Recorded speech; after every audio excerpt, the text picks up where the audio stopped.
Hi friends, welcome to Lakshmi's kitchen. இன்றைக்கி நான் கத்திரிக்காயில் காய் பண்ண போகிறேன் ஃப்ரெண்ட்ஸ்.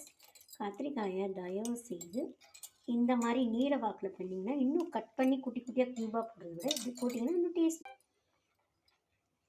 இதே மாதிரி பண்ணுங்கள், தண்ணியில் போடுங்க தயவுசெய்து.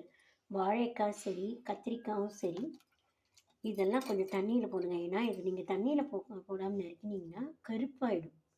உங்களுக்கு நிறைய பேருக்கு இது தெரியும், இருந்தாலும் தெரியாதவங்களுக்காக சொல்கிறேன். இப்படி தண்ணியில் போட்டு வச்சுருங்க. ஸோ அந்த கலர் உங்களுக்கு மாறவே மாறாது. இந்த மாதிரி நீள நீளமாக கட் பண்ணி அந்த பொடின்னு சொல்லுவாங்கள்ல, காய் பொடி, அந்த பொடி போட்டு நீங்கள் வதக்கி சாப்பிட்டிங்கன்னா வேறு லெவலில் இருக்கும் டேஸ்ட்டு.